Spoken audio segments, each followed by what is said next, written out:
11-2206. Y para nuestro invitado que acaba de llegar, el señor Ernesto Tenenbaum, bienvenido. ¿Qué haces, Ernesto? ¿Cómo estás? Ángel, chicos, ¿cómo andan? ¿Cómo va? Hola. Qué fuerte madrugar todos los días. Vos sabés que me ves cansado. Yo me canso de verlos tan temprano, porque uno se levanta, está en su casa, escucha y es otra cosa, pero Igual te digo... es linda la mañana, yo igual, te para veo hacer radio. Yo te veo trabajando al mediodía acá y a la noche Claro. en LAM. Vos ya te estás durmiendo a la noche. No, me resulta que me invade todo el día. Claro, te corta todo el día. Claro, entonces, pero debes tener unos 20, 25 años menos que yo. Uno ahí... ¿Cuánto tenés? 61. 61, tengo 48. Estamos bueno, ahí. No hay tanta diferencia. Escuchame, Ernesto, ¿y haces la radio y después cómo sigue tu día? Hago la radio hasta las 11. Después los martes hago en Cerital un programa con Mario O'Donnell. Sí. Los viernes tengo un laburo muy fuerte que es escribir la columna dominical de Infobae, que es muy exigente, tal vez sea de los trabajos más exigentes. Y ahora nada más, a veces los jueves conduzco un programa más que hay en Cerital también. Pero Claro. Cada vez que leo una columna de alguno digo, qué difícil pensar una idea, que no la hagan otros, que llegue fresca, que tenga datos, que... Sí. Mira, para La gráfica es para la gente que empezó en de gráfica... mucho laburo. Sí, para la gente que empezó en gráfica, en una gráfica que ya no existe, porque Claro, había no hay más. redacciones y diarios que se publicaban y revistas, en general nos queda una lealtad con un trabajo que es el que menos plata y nombre nos da. Te lleva un montón Y más de tiempo, claro. Y más es tiempo, muy minucioso. pero al mismo tiempo no podés dejar de hacerlo porque es como ser leal a lo que vos sos. ¿Entendés? Arrancaste ahí y es difícil salirte de ahí. Y además es un problema, porque vos te queda escrito, ya está. Te queda escrito. Bueno, ahora, La radio uno puede modificar, decir, bueno... ahora eso tiene otros problemas, ¿no? El clipeo, la sacada de contexto, bueno, todas las cosas que estamos Fatal. muy habituales. Estás presentando libro, el de Milei. Presenté, sí, hace 3 meses que ya está en las librerías, que te lo traje de regalo. Ah, me encanta. Lo voy a leer. Que es un laburo extenuante de un ¿Cuánto año de lleva? trabajo. Un Mirá, año. esto fue un año porque empezó exactamente el día que él ganó las PASO. Ese día yo me di cuenta que no lo había visto. No lo había visto en dos sentidos. ¿Lo veías presidente ya cuando arrancaste el libro? ¿O lo Cuando tuviste que ir modificando? No, lo veía presidente. Y ¿acerco la silla o el micrófono? Las dos cosas. Las dos. Bueno, una voz me dijo algo. No, y entonces empecé a escribirlo. Tenía una culpa profesional, porque yo siempre presumo de tener una mirada lateral. Y estaba cubriendo lo que había que cubrir en ese momento, qué sé yo, la pelea desgastante entre Alberto y Cristina. Estaba cubriendo la pandemia, el proceso económico, como la interna de Juntos por el Cambio para ver quién tomaba el poder. Y a un costado había uno que gritaba. Y mi hijo menor me decía, papá, todos mis amigos están hablando de un tal de Milei. Y yo lo entrevisté varias veces, de hecho he tenido una relación bastante cordial con Milei, pero nunca lo miré con el detenimiento que merecía un futuro presidente. Y esa angustia, esa sensación de, che, no la vi, no me di cuenta, Sí, se me pasó. Claro. me obligó a, quiero poder contarlo, y para contarlo tenés que conocerlo. Entonces me zambullí, debo haber visto cientos de horas de Milei. Y ese libro cuenta una historia que es una historia, más allá de lo que piensa cada uno de él, fabulosa. Es decir, la historia es de un hombre bastante roto, casi sin amigos, casi sin familia, que no se había destacado en nada particularmente, hasta que un día llega un programa, que es un programa de Fantino, y Fantino le dice, estás midiendo. 7 años después, ese hombre, el mismo hombre, no solo llega a presidente de su país, sino a ser una referencia política internacional. Entonces, esos 7 años, vos lo contás como una película, y vos decís, ¿qué pasó ahí? ¿Cómo este hombre de repente, un hombre que gritaba sus enojos, y empezó a funcionar? Nosotros estamos acostumbrados, vos tenés mucho más experiencia que yo, pero yo también hice televisión abierta. Y viste que de repente aparece un personaje que mide. Y que se queda. Entonces, no, pero en general lo intenso es breve. Vos decís, sí. bueno, agarro tal Se queda un persona- tiempo en realidad, es verdad. García Moritano. Lo exprimo hasta que no doy hablemos. más. Sí. Y en un momento te das cuenta que hablas de García Moritán y no mide. Bueno, pasamos al que sigue. Cada tanto volvés a García Moritán, pero ya se fue. Yo con Milei pensé que pasaba lo mismo. Que esa intensidad en un momento iba a dejar de medir, pero medía cada vez más, y primero en la tele y después en las redes. O sea que Cada vez más exacerbado, ¿no? cuando el personaje también. Entonces, cuando vos mirás eso, empezás a ver un personaje que sintoniza con una sociedad. Él también lo empieza a ver. Vos te das cuenta que por la gente que se rodea y cómo lo empieza a analizar, dice, bueno, yo soy este gritón, yo soy este que pelea con todo el mundo, yo soy este que humilla a mi contendiente. Pero eso gusta. ¿Cuál crees que fueron las claves para que pase esto? Porque es verdad, le iba a todos los programas, venía, lo hemos entrevistado todos, creo, y siempre discutía la economía, tenía un discurso. bla, bla, bla. En un momento aparece con la motosierra, yo creo que ese fue un gran impacto visual que Sí. quedó. Sí. O sea, todos dijeron, ¿quién es este loco que anda con Los la, dólares. la motosierra? Digo, ¿cuáles crees que son esas claves para que el tipo haya, el presidente, haya pegado tanto Mira, en la sociedad? eh, ¿Qué atrapa a los jóvenes sobre todo, ¿no? Que los atrapa mucho, pero no solo los jóvenes lo votaron, es subestimarlo, decir que los jóvenes solo lo lo votaron. votó la sociedad, Todos. más de la mitad. Mira, a mí me parece, para Y lo explicar, defienden, porque en otras elecciones uno vota porque, bueno, salen a es militar, opción A, opción salen a B. militar, a discutir con sus padres. Generó eso es lo curioso, creo, ¿no? Mira, a mí me parece que yo a veces para explicar esto utilizo algo que por ahí sea reduccionista, pero va a servir. Hay una película, que por ahí alguno lo vio, una película muy vieja, 1975, que se llama Poder que Mata, Network. Hace poco sí, se hizo sí, la la obra de vi, teatro Network. acá, la obra de Sí. teatro. La historia es la de un señor, que era el señor de las noticias, que un día le dicen que un día empieza a caer en rating, muere la esposa, es viudo, es un poco alcohólico, y un día su mejor amigo, que era su jefe, le dice, mira, te van a despedir, ya está tomada la decisión de despedirte. Entonces él en el último programa dice, bueno, yo termino con este programa, me echan por bajo rating y esto es lo único que tengo en la vida. Así que el próximo martes en vivo me voy a volar la tapa de los sesos. Dice eso el tipo. Se arma un quilombo bárbaro, tapa de un tipo muy popular, tapa de todos los diarios y los dueños del medio dicen no salís más al aire. Entonces el tipo le dice, te prometo ser políticamente correcto, dame una oportunidad más, quiero despedirme de la audiencia. Y ese día el tipo no respeta eso y empieza a hacer una especie de discurso profético. Las mentiras que hay en este país y la pobreza que hay y la inflación que hay y la inseguridad. Y hace un discurso y no nos revelamos. Lo sacan del aire, lo echan, pero hay una ejecutiva que dice, para, mirá los números. Inmediatamente empieza a ser motivo de debate en todos los medios qué pasó, por qué lo sacaron del aire. Y la mina dice, estamos teniendo una propaganda que nunca tuvimos, ni con 10 millones de dólares podemos pagar esto. Y entonces da la discusión en el directorio del canal, algunos dicen, che, pero mirá cómo está el tipo, no lo podemos poner al aire. Y dice, no, pero pongámoslo porque va a funcionar, y lo pone al aire. Y empieza a transformarse en lo que ella define como el articulador de todos los enojos de una sociedad. Él mide porque grita cosas a veces inentendibles, pero la gente empieza a sintonizarlo. Hay una escena que es impresionante, que él dice, salgan a la calle, salgan a la ventana y gritan, yo estoy harto, no me voy a bancar más esto. Y ves cómo empiezan a abrirse las ventanas, las lucecitas de vista de esos edificios de Nueva York. Bueno, esa historia no termina con él como presidente, pero la historia de Milei empieza de una manera muy parecida. Él, a mi entender, lo que era básicamente un hombre que gritaba los enojos de todos. Y esos enojos al principio era la corrupción, después era la inflación, después era la pandemia, después era el feminismo, después era el progresismo, después era la casta y después era todo. Todo lo que era Ayer lo enojo. hablábamos, ¿ayer fue con Doman? No, antes de ayer. Antes de ayer que vino Fabián y decía todos los puntos que él ataca, no sé, hablábamos de aerolíneas, por ejemplo, de algunos puntos en particular los tiene sumamente estudiados con encuestas, no ataca por atacar. O sea, va Lo que contra era la políticamente universidad. incorrecto decir en público, digamos. Sí, pero lo tiene estudiado en encuestas. ¿Vos Él lo ves aprende, así también? él encarna un personaje que funciona y cuando se da cuenta que funciona, lo alimenta. O sea, es un hombre con una inmensa capacidad de aprender.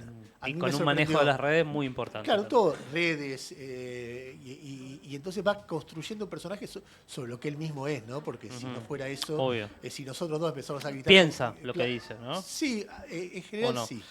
Ahora está en un problema. A ver, Gobernar. claro, gobernar y tener un relato adecuado a eso. ¿Por qué? Porque cuando vos sos candidato, gritás contra la realidad, bueno, puede funcionar.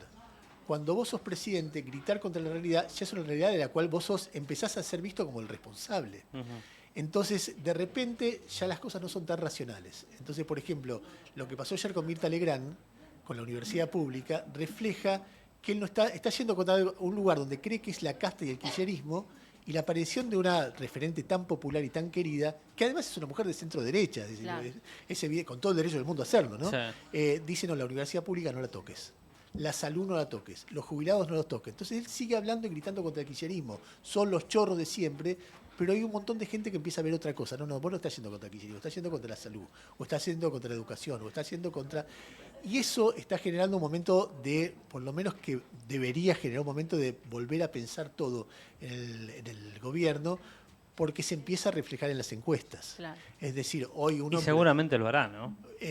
No lo sé. ¿O no? No lo sé porque vos lo ves muy encarnado en ese personaje extremo. Sí, intransigente, pero y muy cuando el poder se empieza a ir, los gobiernos se empiezan a adaptar también, ¿o no? A veces sí, a veces no. Tampoco es inoxidable su personaje, digamos, porque Bueno, también esta tendencia mundial, digo, de la ultraderecha, como sucede en Gran Bretaña, en Francia, Brasil, en Estados Unidos, digo, es como que la sociedad va tendiendo a estos mandatos de 4 años, pero con poca paciencia también, ¿no? Como rápidamente, si no funciona... Eso es así, pero además lo que pasa es que el plan económico, que está teniendo algunos logros en algunas áreas, es a costa de someter a los seres humanos de la Argentina a una experiencia muy dura. Es decir, realmente es muy duro lo que está pasando, porque, por ejemplo, ayer hablaba Luis Caputo en IDEA. Sí. Entonces hablaba de sus éxitos y por qué por qué los empresarios no invierten, dice. Bueno, al mismo tiempo que hablaba eso, los últimos informes de consumo muestran que este mes, respecto al mismo mes del año pasado, cayó 20%, 15% del consumo. Son números casi de una guerra. Es decir, ni en la pandemia el consumo cayó tanto como este año. Eso en los niveles altos se siente menos porque tenés más changüí, en los niveles medios se siente bastante más y en los niveles bajos es realmente acuciante. acuciante. Ahora, Ernesto, ¿por qué los problemas básicos nunca tienen solución? Es algo que me pregunto siempre, se lo pregunto a los políticos cuando los entrevisto y a los periodistas de actualidad también. Jubilados, los sueldos de los docentes, bueno, básicamente todos los que no ganan lo que debieran, los médicos, la falta de insumos en los hospitales, la falta de recursos en las universidades y en toda la educación pública. ¿Por qué ningún gobierno pudo con esos elefantes? Yo te voy a decir... las jubilaciones, obviamente. Yo ¿no? solo puedo especular sobre esa pregunta. Podría decirte cosas... Porque discursivamente, previo a cada elección, sí, voy a arreglar esto, voy a arreglar lo otro, bla, bla. Llegan, ¡pum! Mira, se me ocurren varias cosas. Me pongo un cachito técnico, Sí. un minuto nomás. Hay un texto que a mí siempre me deslumbró de un autor que escribió en 1983, que se llama El péndulo argentino. Y que describe de una manera casi como si fuera profética muchos años antes que existieran el kirchnerismo y el macrismo. Y cuenta cómo los que son nacionales y populares se equivocan de una manera, pero lujos y datos pero precisos de cómo se equivocó el kirchnerismo, y cómo los que vienen del otro lado, los más de centro-derecha, se equivocan de otra, en lo económico. Si alguien tiene un rato, no es tan difícil de leer y va a entender cómo hay políticas económicas que vienen y dicen, ¿sabes qué? Yo voy a hacer la justicia social, y terminan en más pobreza. Y ¿sabes qué? Yo voy a hacer el equilibrio económico y con eso vamos a crecer, y termina con más desequilibrio. Hay errores técnicos muy fuertes y mucho dogmatismo. Y después hay algo que me pasa a mí, que yo los conozco a los políticos. Y me pasa que muchas veces que veo, o a la mayoría de los políticos, veo que funciona un semáforo que coordina de un lado el rojo y el otro el verde, y digo, esto es un milagro. Yo los conozco, me sorprende que logre eso. Como hizo. Entonces hay algo ahí, me parece que de degradación de la clase política en general, no en todos los casos, que se expresa en los fracasos que hemos tenido. Después, qué sé yo, hay épocas que funciona un poco mejor la cosa. Yo tengo la esperanza que en algún momento el desarrollo energético argentino empiece a aliviar la situación económica y nos dé tiempo para repensar el país.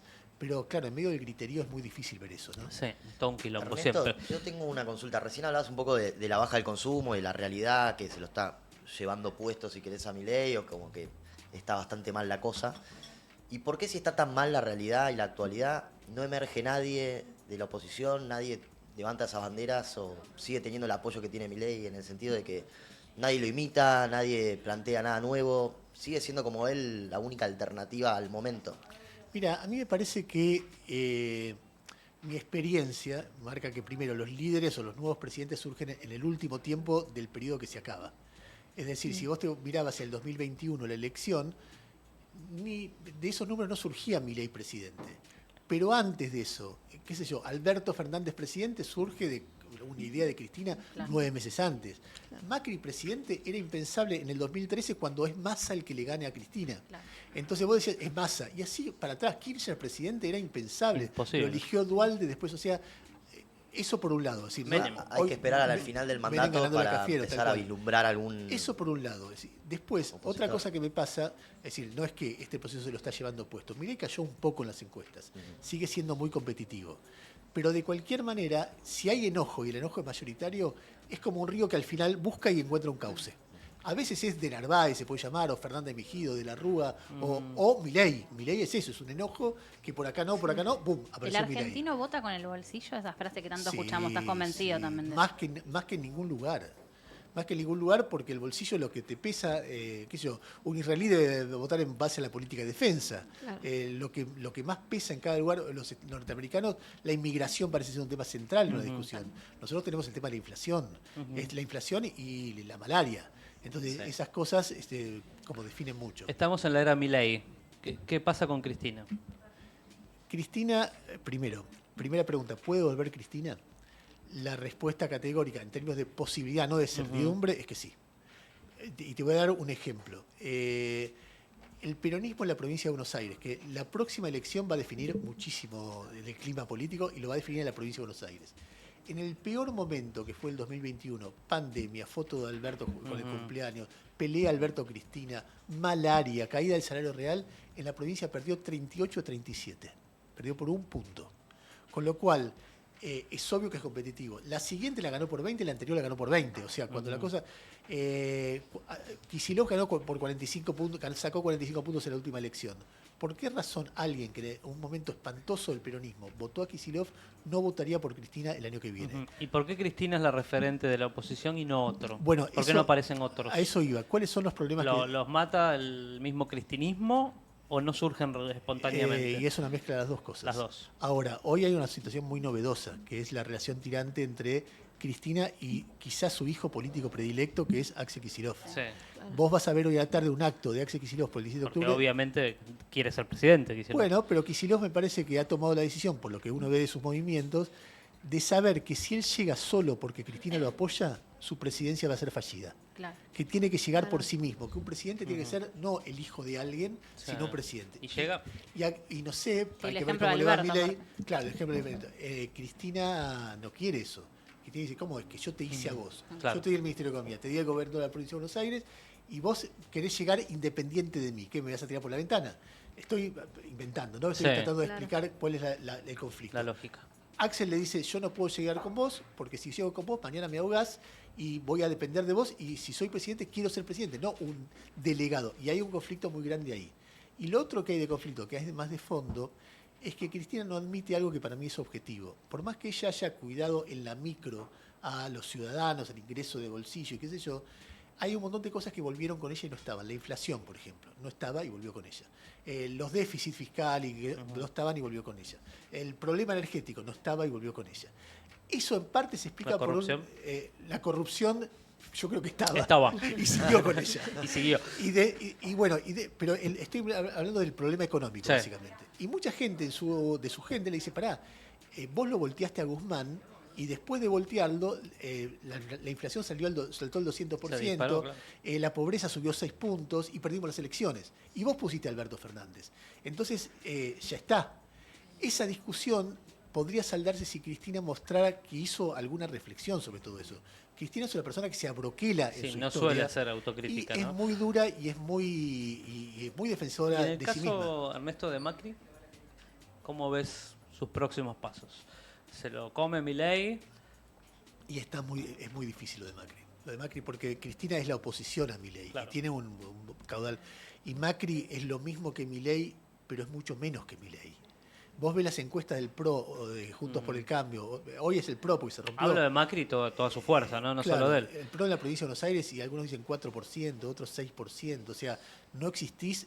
Macri tuvo la virtud de armar el partido político más importante de la Argentina después de Perón. O sea, desde el 45 hasta Macri. ¿Y cómo nadie se armó. dilapida todo tan Y rápido? tuvo el defecto de hacerlo pelota. A ver, ¿El mismo si- también a veces? Digo, porque esta batalla puertas adentro con todo lo que pasó con Larreta, Bullrich, digo, en un Bueno, punto es a parecido ver. a Cristina en ese sentido, ¿no? Sí, pero Cristina es el peronismo que tiene más resiliencia. Claro. Él, al poner, había una movida que vista a la distancia era muy obvia, que era el que tiene más trayectoria, que era Horacio Rodríguez Larreta, presidente, y Patricia Bullrich, candidata a gobernadora de la provincia. Él debía articular eso. Y él potenció la candidatura de Patricia contra Horacio y se rompió todo ahí. Y se mataron tanto, dijeron tantas cosas horribles uno del otro que un montón de gente dijo, no, pará, si estos tipos No, se si pelean entre así, ellos se pelean, Así no. públicamente, imagínate. vamos con Milei. Y después, ¿Villarruel existe sin Milei? es una gran pregunta. Villarroel muestra que tiene una fortaleza muy fuerte en las encuestas y se ha diferenciado desde el primer día. Hay un episodio que no está muy visto, que es impresionante, que es cuando Milei habla a la gente el día de Asunción. Está Villarroel por ahí. Y Milei empieza a hablar y Villarroel se va y se la ve subiendo la escalerita hacia el Congreso mientras Milei arranca a hablar. Y es muy impresionante porque hay una toma que evidentemente el director de cámaras no alcanza a ponchar la multitud antes de verse la espalda de Villarroel. Entonces hay un segundo donde se ve la espalda de Villarroel y ahí poncha. Lo que te cuentan es, a ella le prometieron el Ministerio de Seguridad y el Ministerio de Defensa y de repente apareció Bullrich y nadie le explicó nada. Y ella ya estaba furiosa por eso. Y después 1000 cosas, de pequeñas cosas de ceremonial, donde le han demostrado todo el tiempo que no perteneces a nosotros, y ella ha sacado pecho y le dice, bueno, la última fue con el Papa diciendo, no pierda sentido del humor, resista, haciéndose Es la bueno. eterna guerra presidente-vicepresidente, ¿no? Sí, que se da muchas veces. Con contenido distinto, porque ella está sola. Ahora, ella sola, yo creo que ella especula con que la falta de candidatos para Milei en la provincia de Buenos Aires va a terminar con ella como candidata a gobernadora en 2 años. Yo creo que Milei debería estar muy desesperado para hacer una cosa así y poner a ella en un lugar tan... darle tanto poder. Las relaciones están prácticamente cortadas, ¿no? 1163712206, dejen audios para Ernesto, pongan like al vivo, como les decía antes, ahí están poniendo un par más y suscríbanse a Bondi Live. Ok, hablemos un poco de Jorge Lanata. ¿Cómo es tu historia con él? ¿Cómo arrancó? Mi historia con él arrancó en Página 12, yo era un pinche. Yo había entrado por Horacio Berbisky a Página 12, y entonces Jorge, había una interna ahí, y me había congelado en una página, yo quería hacer política y me habían congelado, estuve 1 año y medio congelado. Jorge, yo creo que sí. Te había frizado, Sí, te metió en el freezer. No, está bien, hacete de abajo. No, sí, pasa. Y en un momento me llamó y me elogió un reportaje a un dirigente de izquierda llamado Jorge Altamira. Ajá. Y en un momento cambió todo en Página 12 y me metió en política. Yo empecé a cubrir izquierda, después derecha, después me moría por cubrí gobierno. Y ahí empezó a haber una relación personal que se hace más fuerte. En 1995 él hacía un programa que se llamaba Rompecabezas en Rock and Pop. Y era el programa más escuchado de la radio. Y me puso a trabajar con él. Yo ahí me fui a estudiar a Estados Unidos y después cuando vuelvo, él ya estaba en la tele. Es impresionante su facilidad o su talento para armar marcas, ¿no? Jorge, a ver, Página, rompecabezas, día de, periodismo para todo, La Nata sin filtro, lo que quiera. Él, estamos hablando de un tipo de una dimensión, como, a ver, la Argentina tuvo 7, 8 grandes periodistas, grandes, por el Héctor Ricardo García en Crónica, Jacobo Timerman en La Opinión, Botana en Crítica, Neustadt en la tele. Neustadt en la tele. Con todas las críticas también. Estamos hablando de un tipo de esa dimensión. Eso es después vos podés decir tal cosa, como estos tipos de esta dimensión, tal cosa me gustó más de La Nata, tal cosa me gustó. Lo odié cuando era antiquillerista, lo amé cuando era antiquillerista, pero lo odié cuando era antimenemista. Un tipo que hizo tantas cosas, nosotros los periodistas lo miramos diciendo, bueno, este es un grosso. Me sale decir, no es ese nivel, pero todos los jugadores deben elogiarse, pero todos miraban a Maradona. ¿Entendés? Y yo digo, bueno, este es de otro nivel. Entonces hay pocos tipos de ese nivel. Fíjate, mira, yo hacía un dúo con Marcelo Lotto. Nos conocimos trabajando con Jorge. Hago un dúo con María O'Donnell. Nos conocimos trabajando con Jorge. Hago el pase todos los días con Reinaldo Siete Cases. Nos conocimos trabajando con Jorge. Y somos 4 que hace muchos años que no trabajamos con Jorge. Y después ves a Luciana Geuna, a Nico Winaski, a Maro Dufar, a tantos colegas. Y generaciones. Entonces, no es solamente importante por lo que él hizo, sino por lo que formó detrás de él. Y una cosa que para mí laburar con él fue muy apasionante. No fueron tantos años, pero bueno, son esos tipos que te marcan para toda la vida. Era un tipo que primero, mejor pedir perdón que pedir permiso. Para los medios de comunicación y para la vida, eso es una cosa. Él, a veces en ese lema se pasaba en la vida. Pasaba 3, 4 pueblos. Exactamente, pero a mí eso me enseñó mucho. Yo cuando me equivoco digo, bueno, uno se puede equivocar. Perdón. Lo que no puede, claro, exactamente, uno no tiene por qué estar todo el tiempo pisando huevos. Y cuando alguien pisa huevos, uno se da cuenta que está calculando cada cosa. Mejor ser genuino. Él siempre decía eso, la gente se da cuenta de lo que sos. O sea, no hay forma de ocultar, sobre todo en radio y en televisión, y sobre todo en frecuencia diaria.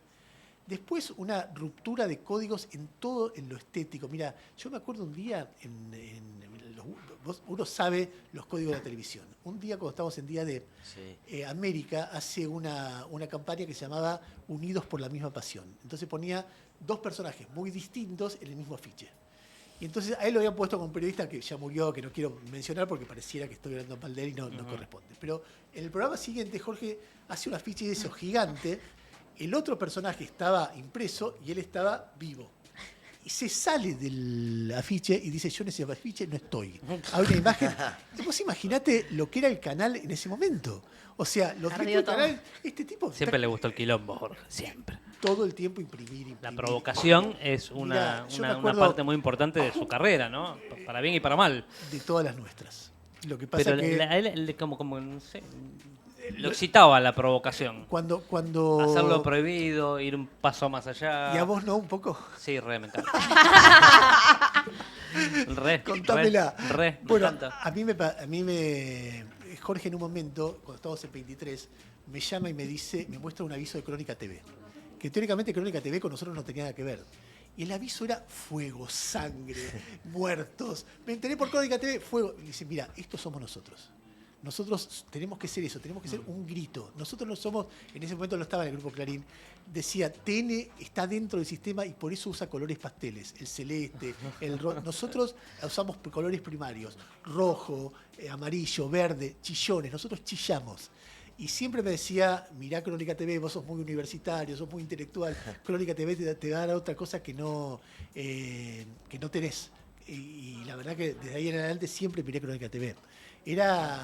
Es un maestro del periodismo. A mí cuando lo veo peleando por la vida, lo que me da ganas es de escucharlo de vuelta. ¿Qué estará pensando Jorge? ¿Qué diría Jorge en este momento? Es un tipo que te marca, ¿no?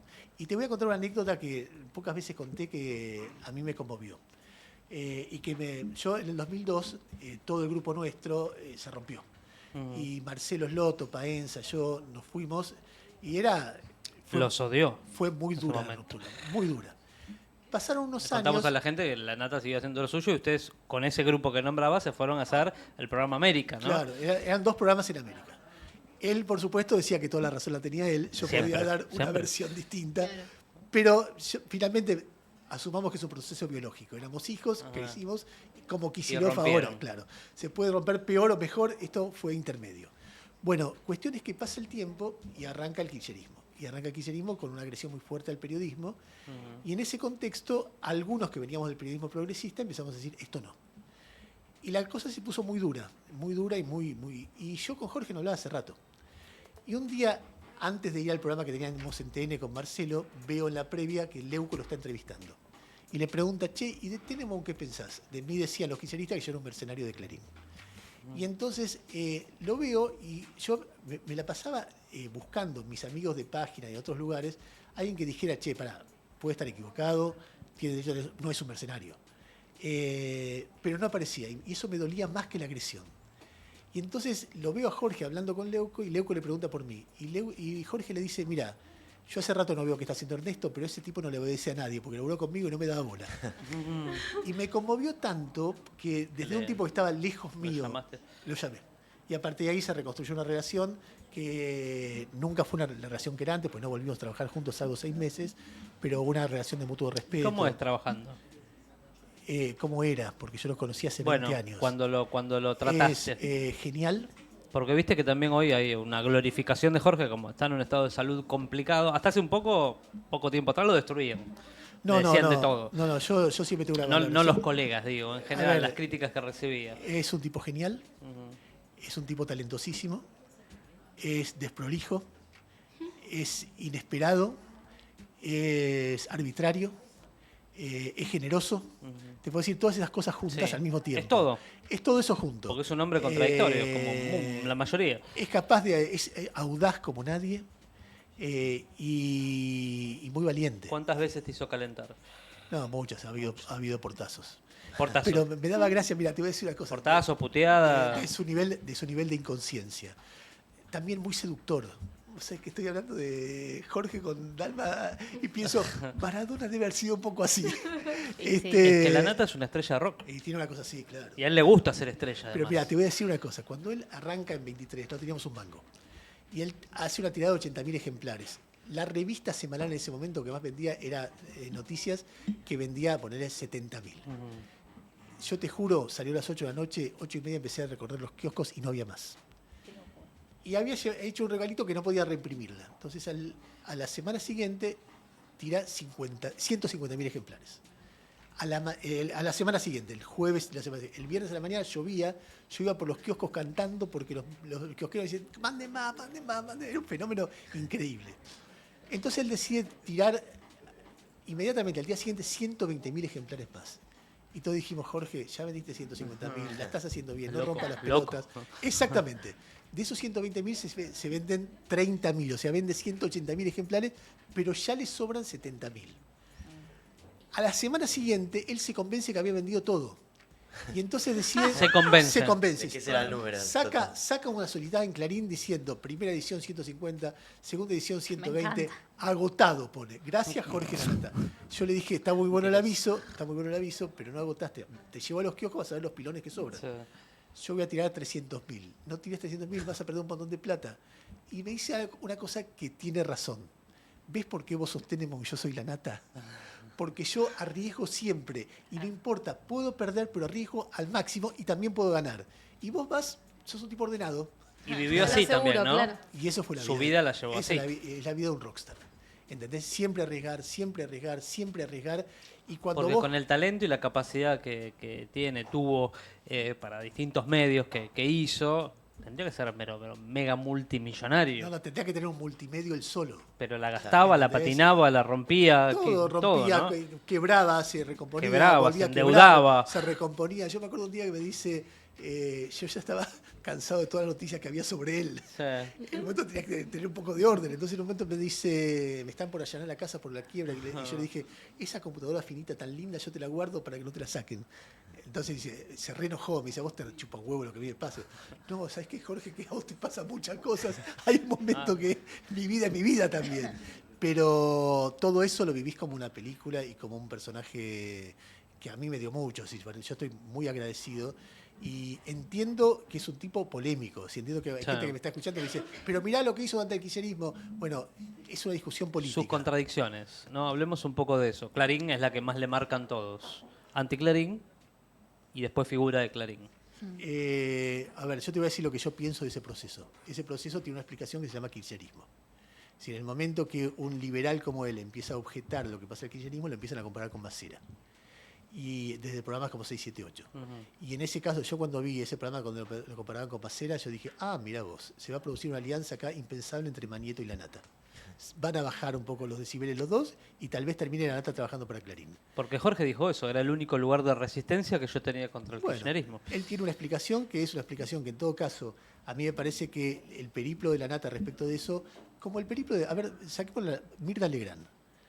Hoy hay muchos kirchneristas preguntándose, ¿qué pasó que Mirta Legrand está de nuestro lado si poníamos carteles para que la escupan? Bueno, pregúntatelo.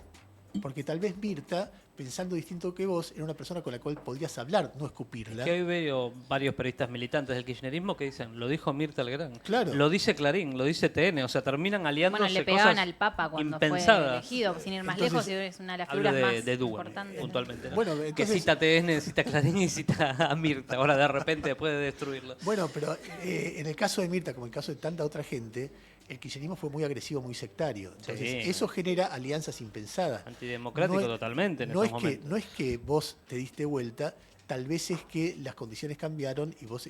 y Jorge, cuando tomaba una posición, a diferencia de mí, que trato de ser más reflexivo, te tatuás y vas al frente y no es que vas a buscar matices. Y hizo un trabajo que también fue, a mi entender, periodísticamente muy bueno, más allá de detalles, ¿no? Ernesto, y vos sos uno de los que Milei suele apuntar a veces puntualmente o menciona cuando ataca al periodismo. ¿No crees que igual el estilo que tiene de atacar al periodismo es muy soft comparado a lo que era esa etapa del kirchnerismo? Que mandaba la FIP, me parece que son gente en las plazas. No, son dos estilos distintos, pero lo que yo estoy viendo en este tiempo es de una agresividad inesperada y totalmente desproporcionada y con un nivel de agresividad del presidente directo a personas de carne y hueso que pocas veces vi a este nivel. Me cuesta comparar. Incluso Las dos cosas, más que el otro. son cosas distintas. No te voy a comparar una cosa con la otra, pero me parece muy grave lo que está haciendo. Y déjame hacerte una aclaración. O sea, es que conmigo Milei es bastante cuidadoso. Yo he tenido una relación, en el libro lo cuento bastante, una relación de entrevistarlo varias veces. Y él una vez me dijo, y está cumpliendo, por debajo de él todos, pero él no. Él le está cumpliendo porque él me dijo, vos sos el único progre que nunca me trató como un payaso. Me respetaste cuando me entrevistaste, me dejaste hablar, no te escandalizaste. Y eso ha hecho que me dio muchos reportajes. En un momento no me dio más, desde junio de 2022, porque en mi programa es donde él dice lo de la compra-venta de niños. Pero después volví a hablar, inclusive yo dije que iba a votar a cualquiera que esté contra él en el balotaje, y volví a hablar, le mandé felicitaciones cuando ganó, y me dijo, no tengo ningún reproche para hacerte, vos sos un tipo de izquierda, cosa que no es así, pero él dice que soy de izquierda. Es lógico que dijeras eso de mí, que no me votaras. Venía a verme, lo fui a ver al hotel donde estaba parando, estaba con el rabino ahí, y hablamos, y después hablamos varias veces por teléfono cuando era ya presidente. En los últimos tiempos ya no hablamos, pero es cierto que él me pega a mí cuando hay una lista de varios periodistas y yo entro en la sábana. No es que me saca de la lista sábana, pero... Y después pasa otra cosa. Es particular esto de que discuta mano a mano por Twitter con los periodistas, ¿no? Sí, o con los cantantes. Con Lali, con cualquiera, Claro. como esto se ensaña Nos como sorprende, mucho en una pero persona. ¿está bien, está mal? No, Porque está muchos mal. dicen el presidente puede opinar lo que quiere. Depende cómo. Es decir, arengar para que una multitud grite hijos de puta a los periodistas no está bien. Es lo mismo que hacía el kirchnerismo. Y después, cuando hay un presidente que todo el tiempo mete odio, zurdos de mierda, periodistas ensobrados, hijos de puta, el clima que se crea es un clima muy tóxico. Porque después viene la vuelta, los que lo putean a él y él vuelve a putear. Y hay problemas muy serios en el país para estar preocupados de esto. Además del daño que genera a las familias, es una generación de angustia. Ser presidente es muy difícil. Y te putean mucho. Si te va bien, el 40% de la población te putea. Si te va mal, el 70%. Para cerrar el tema de la nata y ya pasamos a otros, ¿qué opinas de todo esto que está pasando con sus mujeres, la guerra judicial, todo este debate que hay? No tengo información y quiero ser delicado. Lo que sí puedo ¿Tenés decir... relación con alguna de ellas? Con Andrea. Con Andrea. Con Andrea, con la mamá de Bárbara, desde chicos, desde Página Claro, 12. fueron compañeros ahí. Y es una excelente persona. Y la conozco a Sara, por supuesto que sí. He cenado con él y con Sara. No la conozco a Elba, no la conozco. O sea, los vericuetos, lo que sí te puedo decir es que lo que conozco de Sara y de Andrea es que lo han querido mucho y lo han querido bien, ¿no? Más que eso no puedo decir. Ok. ¿Y qué diría él de todo este escándalo que hay? ¿Qué sé yo? Porque estamos todos analizando qué diría él, qué Es que pensaría. vos sabés más que... Yo creo que putearía a todos. Empezaría puede por ser. putear a los programas, a los periodistas e internamente a su familia. No creo que... ¿Sabes que no sé si a los programas y a los periodistas? ¿No? Porque, A él le gustaba pelear. le gustaba pelear, O algunos. pelearía, pero entendería la lógica de la cuestión. No, eso seguro. Porque además... Pero él se ha peleado con todos, no sé, con Real, hasta con Flor de la B. A ver, yo pienso... Vos sabés cómo se conocieron con Elba. No tengo idea. Bueno, él tiene una... Por el juicio que era... En la radio tiene palabras muy desafortunadas hacia Flor de la B por su condición sexual, ni siquiera en chiste, o sea, muy, muy agresivo para Flor. Y la nata la conoce a Elba en ese juicio. Mira. Y ahí la ve tan inteligente, esto me lo contó él en una nota, la ve tan inteligente, tan brillante como abogada, que le llamó la atención y le invitó, no sé si a almorzar o a cenar, no me acuerdo, pero está en algunas de las entrevistas que le hice. Una de las cosas que tenía Jorge... Y se dio vuelta ahí la cosa. No sé si aplicaría este caso, pero una cosa que tenía Jorge era que le gustaba que hablaran de él. Para mal o para bien, pero que hablaran. Hay una película que se llama Larry Flint, por ahí ustedes la vieron, que es la historia de un capo de la revista porno más dura de Estados Unidos. Y el tipo era un provocador, muy parecido a lo que estamos hablando ahora, pero en otra área, ¿no? Y en un momento lo mandan a detener. El tipo está en su casa, tiene los 4 canales de la televisión diaria norteamericana, llega el primero y el tipo no se entrega. Llega el segundo, no se entrega.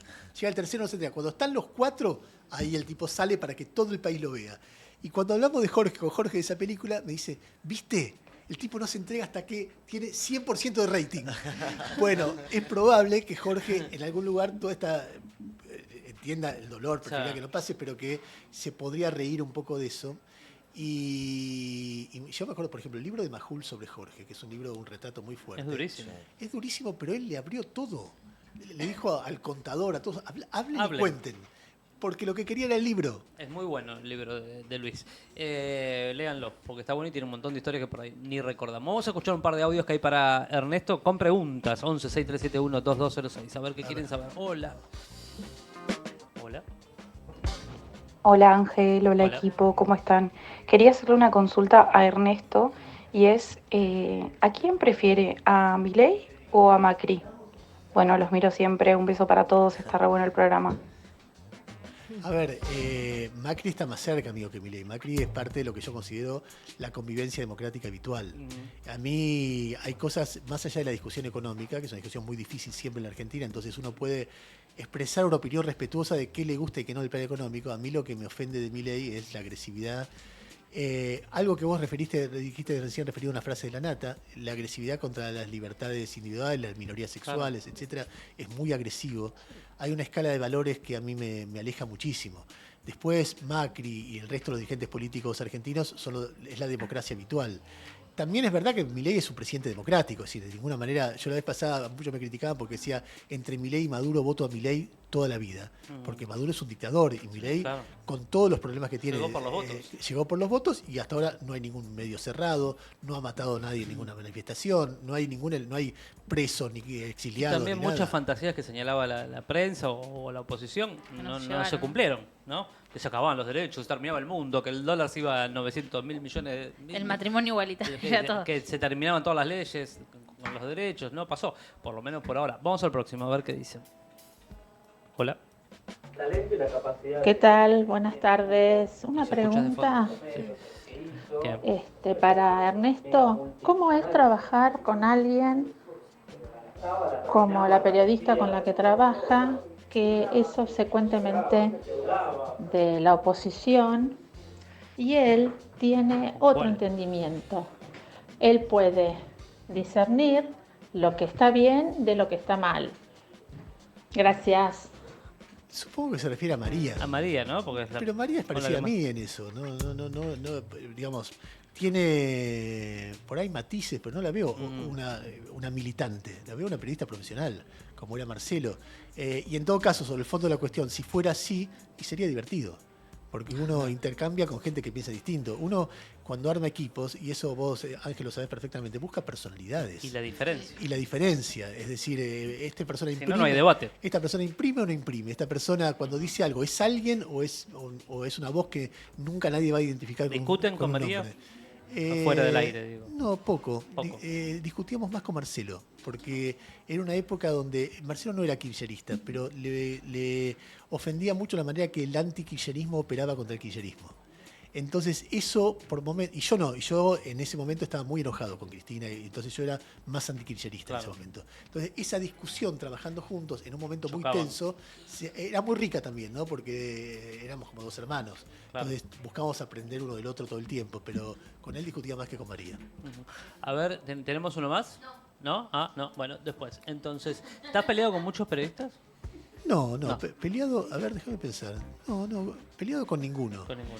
Pienso distinto que muchos, qué sé yo, vos lo ves a Johnny Viale y yo pienso muy distinto que él. Con Luis Majul en una época pensamos parecido y ahora pensamos distinto, pero eso no me distancia personalmente de la gente a mí. ¿Y con Eh, quiénes tenés amistad más allá de María? No sé, amistad real, de juntarse a comer, cumpleaños o no. Tengo amistad con María, tengo amistad con Reinaldo, tengo una amistad histórica de un periodista que en un momento era muy kirchnerista, que es Alfredo Zayat. Ujú. Tengo amistad, bueno, con Gustavo Gravia, con Jairo, con todo el equipo, de Tamara, Yamila, son personas que yo quiero. Después de ir a cenar todos los viernes, no. No. Eso con poca gente, uno tiene mucho laburo, ¿Y ¿viste? qué haces cuando no laburas? Eh, ¿Qué te divierte? No, me divierte mucho mirar series, me divierte mucho leer, me divierte mucho estar con mi mujer, que es una historia Eso es bueno. muy linda. Sí, no siempre pasa. Claro. Voy al gimnasio cuando puedo. Últimamente me divierte mucho armar el cubo Rubik. Aprendí a armar el cubo Rubik, que era un gran desafío para mí. ¿Qué pasé? Y bueno, eso, qué sé yo. ¿Deportes? ¿Solo gimnasio? Un poco de gimnasio, nada más que ¿No eso. jugás a nada? No, siempre fue muy perro el ¿Mirar fútbol? Muy malo. Mirar el fútbol también. Soy de Estudiantes de La Plata. Se sabe. O sea, he sufrido al papá de Dalma en gimnasia al final. Y miro la Champions, mucho de fútbol europeo. ¿Qué te pasó con todo el quilombo de Tamara? Mira, me pasaron muchas Porque quedaste cosas. como el vocero en un momento. En Te un íbamos a momento. buscar todos los programas, todos. Sí, yo le Como Tamara no hablaba Tenenbaum. Le Y vos- subía.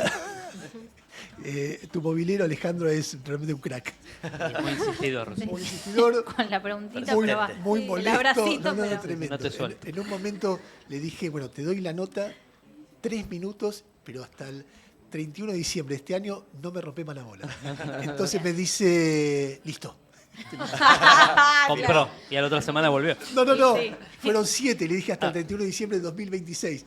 Y viene, me busca, No, me pasó un momento muy difícil, porque yo la quiero mucho a Tamara, y porque yo tengo una mirada de ese episodio. ¿Por qué se defendió tan mal? Eso nunca lo entendí. Yo la conozco hace mucho tiempo. Hemos discutido un montón de veces por estupideces, pero no entendí cómo no fue un poco más, por ahí vos me lo podés explicar, astuta en su defensa. Vos sabés que yo no lo sé, la verdad que no lo sé. Ujú. ¿Pero no lo Yo, charlaron? cuando volvió a la semana, yo le pregunté si se reprochaba algo y dijo, es la misma pregunta que me hace mi psicóloga. ¿Y qué te respondés? Y me dije, estoy en proceso de rehabilitación. Eso es lo que puedo decir. Eso es lo más autocrítica que fue respecto de eso. Tal vez para una persona que está en el ojo de la tormenta y muy agredida por mucha gente, es difícil ser flexible y darle la razón en algo.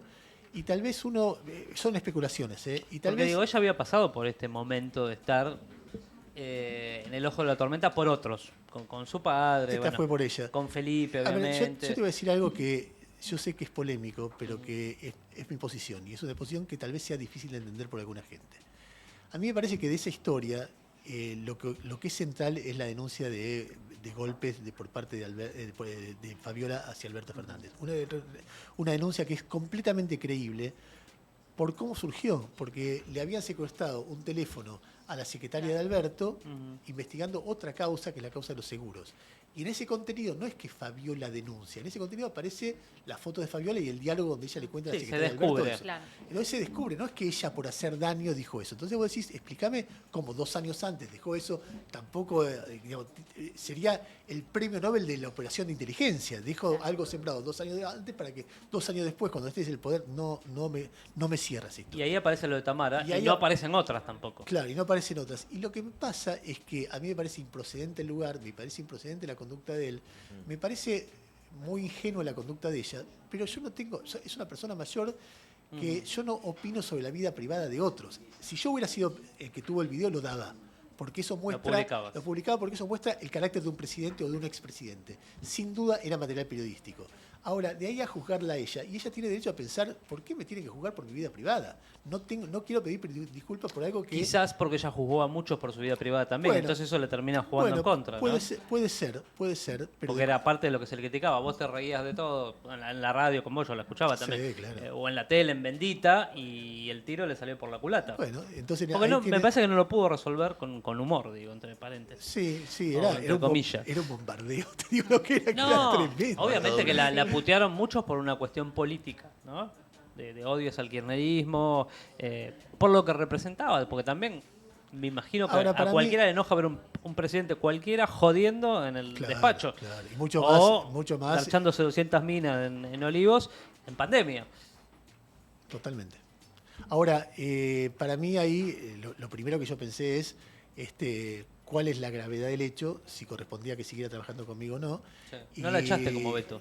No, yo la quiero mucho a Tamara. Y me parece ¿Por qué la echó me parece Beto? no sé. Ey, vos sabés. No, te Hablá juro. con Tamara, que no vas a ver. No me pienso meter en eso ni No, en pedo. No querés informes en Bendita vos.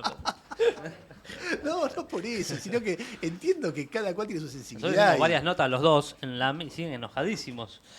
Entre ellos, sí. Entre ellos, sí, Sí, carta sí, documentos. sí, sí, Creo sí, que el sí. enojo mayor quedó entre ellos. Entre ellos, sí. Y bueno, qué sé yo. Y ahora habla de cosas internacionales, Tamara, ¿de qué habla? No, sigue. Porque al principio empezó a hablar de- Un día. Un pero día le duró. Era un chiste igual, porque yo sabía que iba a volver a hablar. Pero de cualquier manera es muy graciosa la sección de ella, porque está muy, muy presente el tema del cronista de calle, del movilero, como el personaje, y es muy gracioso lo que hacen los mobileros. Cuando lo tomás con humor, la dinámica, perseguirlos hasta el auto, todo eso. La dinámica, o que pongan al aire el diálogo, no me acuerdo qué prueba fue, de un mobilero con Gasalla. Sí, bueno. Se retira. El feliz cumpleaños buenísimo. Te matás de la Feliz cumpleaños antes de cagarle. Sí. Épico. Antonio era muy, Mi muy amor, bravo, le muy dice. bravo. Y después, bueno, ahí ya se empezaba a vislumbrar un poco su Pobre, enfermedad, sí, pobre claro. Antonio, pero siempre fue un choto. Siempre con fue la igual, siempre lo tenés puteaba. un tipo sí. de pocas Pero lo pulgas. encaró raro ese notero. Antonio, tuve el Sí, placer de fue. trabajar con Antonio y odiaba que le pregunten pelotudeces. Sí. Claro. Y yo le decía, pero Antonio, bueno, dentro de una nota te van a preguntar pavadas, relájate. ¿Y vos laburaste en qué? En el Bailando. Hicimos sí, todo un año del Bailando, él fue jurado, que odiaba estar ahí un poco. Le gustaba, pero odiaba porque por distintas cosas, pero hablábamos mucho en el camarín. Entonces él no entendía la dinámica, lo exasperaba la dinámica de la nota. Me vienen a preguntar, me decía en ese momento, por Mariana Nanis. ¿A mí qué mierda me importa Mariana Nanis? Le digo, pero Antonio, está la hija en el Bailando y la madre viene al costado a meterse con todo. Y no lo entendía. No podía entender esa parte. Un tipo que además le encantaba el chimento, se divertía con los programas, ¿viste? Qué Pero loco. cuando le tocaba opinar y se metía en algún quilombo, porque Y lo obviamente sacaba carpiendo. no opinaba light, Antonio, de las Obvio. cosas, se le complicaba. Ahora, qué Pero talento bueno. también. Enorme. Los Una programas. brillantez. El personaje que hacía con Susana Jiménez, que era todo improvisado. Todo. Era espectacular. Desopilante, desopilante. Siempre cuento el último cumpleaños que fui de Antonio, que nos invitó a su casa, a mí y a Polino, a tomar un té y a otra gente que no es del medio. De repente dijo, ya vengo. Él en la casa tiene todo un pasillo largo ahí en Recoleta, con todas fotos familiares, muchas, y muchas de trabajo que vos decís. Hasta con Nini Marshall, todos monstruos, con Julio Claro, Boca. claro. Bueno, Con y- Perciabale. Con Perciabale. Y apareció de la nada con un libraco así, que nos empezó a mostrar y era... Tenía entre todos sus archivos, porque él tiene el departamento de planta baja donde vivía, una casa hermosa. Impresionante, dicen que es, ¿no? Hermoso, un departamento espectacular con obras de arte, con esculturas, qué lindo. muy similar a La Nata en ese sentido. Pero, por ejemplo, había ido al interior en las giras y se iba comprando los vitrós de los teatros antiguos con los escuditos de, no sé, con la provincia de San Juan, con la provincia de Tucumán, y los tenía Un sueño. metidos ahí en su patio.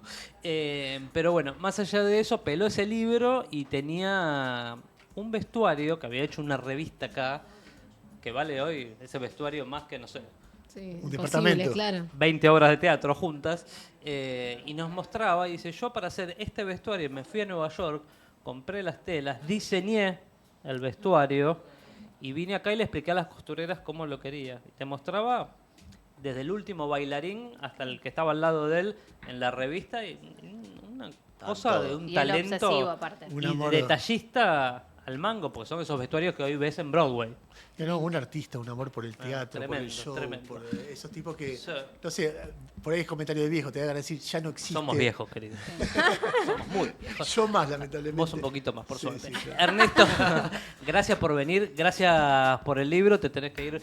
¿Te vas a La Plata? No. ¿te vas a otro lado? Lo pasé para mañana. Bueno. Ahí me quedo acá. Gracias por venir, un placer tenerte acá y lo mejor para vos. Bueno, gracias para Gracias. ustedes. Hasta la próxima.